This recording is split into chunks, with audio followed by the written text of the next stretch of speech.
సాధారణ ఎన్నికల ఫలితాలపై ఆంధ్రప్రదేశ్లో ఉత్కంఠ నెలకొంది. పోటీ చేసిన అభ్యర్థులు టెన్షన్ పడుతున్నారు. ఏ పార్టీ అధికారంలోకి వస్తుందనే అంశం ఇప్పుడు చర్చనీయాంశంగా మారింది. కూటమికే అధికారమని సర్వేలు చెబుతున్నాయి. ఇదే సమయంలో తామే మళ్లీ పవర్లోకి వస్తామని వైసీపీ కూడా చెబుతోంది. అయితే విశాఖ పోలీసులు మాత్రం అధికారంలోకి వచ్చేది ఆ పార్టీయేనని ముందుగానే డిసైడ్ అయిపోయారు. ట్రాన్స్ఫర్స్, లోకల్ పోస్టింగ్స్ కోసం ఇప్పటి నుంచే లాబియింగ్ చేసుకుంటున్నారనే ప్రచారం జరుగుతోంది. ఇంతకీ పోలీసులు అనుకుంటున్నట్లు అధికారంలోకి వచ్చేది ఏ పార్టీ? వారి పైరివీల కథ ఏంటి? What's the story?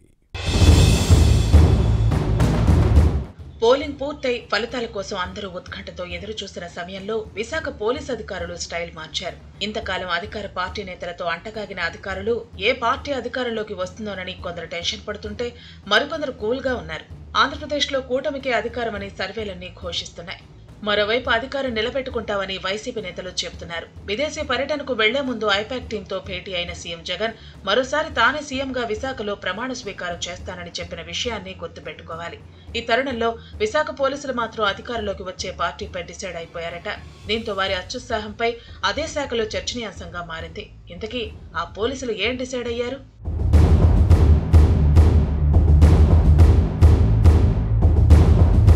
ఎన్నికలకు ముందు వరకు పోలీస్ అధికారులు పోస్టింగ్స్ కోసం అధికార పార్టీ నేతల చుట్టూ ప్రదక్షిణలు చేసిన విషయం తెలిసిందే. అందులోనూ క్యాస్ట్తో పాటు క్యాష్ కూడా కొడితేనే నచ్చిన చోట పోస్టింగ్ దక్కే ఆరోపణలు ఉన్నాయి. ఇది అందరికీ తెలిసిన విషయమే. ఇందులో కొత్త ఏమీ లేదు. కానీ విశాఖ పోలీసులు ఇప్పుడు కాలానికి అనుగుణంగా కొంచెం అడ్వాన్స్ గా ఆలోచించారు. ఒకే సామాజిక వర్గానికి చెందిన కొందరు పోలీసు ఉన్నతాధికారులతో పాటు మరికొందరు సీఐలు, ఎస్ఐలు కలిసి అదే సామాజిక వర్గానికి చెందిన కూటమి అభ్యర్థులను కలిశారట. ఎన్డీఏ అధికారంలోకి రాబోతోందని, సామాజిక వర్గానికి తగు న్యాయం చేయాలని కోరినట్టు సమాచారం. కనీసం ఎగ్జిట్ పోల్ కూడా రాకుండానే తనను కలిస్తే శుభాకాంక్షలు చెప్పేందుకు వచ్చారని భావించామని, కాకపోతే పోస్టింగుల కోసం పైరవీలు చేస్తారని అనుకోలేదంటూ కూటమి అభ్యర్థుల్లో ఒకరిద్దరు కంకు తిన్నారట. రాజకీయ నాయకులకు మించిన రాజకీయం పోలీసుల్లోనే ఎక్కువైపోయిందని మనసులో అనుకున్నారట. ఇక్కడ మరో ట్విస్ట్ ఉంది.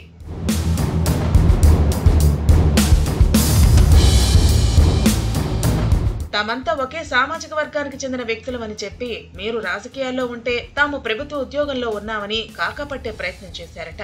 చివరగా అందరం ప్రజాసేవలో ఉన్నామని కూటమి అభ్యర్థులకు చెప్పుకొచ్చారని ప్రచారం జరుగుతోంది.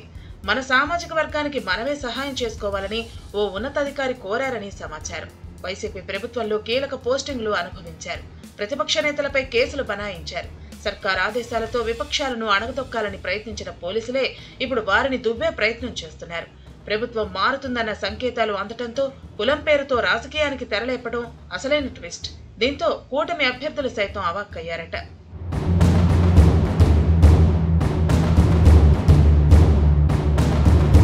సిన్సియారిటీని కాకుండా సామాజిక వర్గానికి కూటమి నేతలు ప్రాధాన్యత కల్పిస్తే విమర్శలకు తావిచ్చే అవకాశం ఉంటుంది.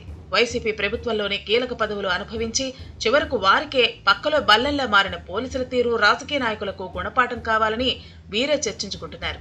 మరి మీరేమంటారు? రాబోయే కాలానికి కాబోయే అధికార పార్టీ నేతలు బీ కేర్ పోలీస్. అధికార మార్పిడి, ఫోకల్ పోస్టింగ్స్ పై పోలీస్ అధికారులు పెట్టుకున్న ఆశలు ఎంతవరకు నెరవేరుతాయో చూడాలి మరి.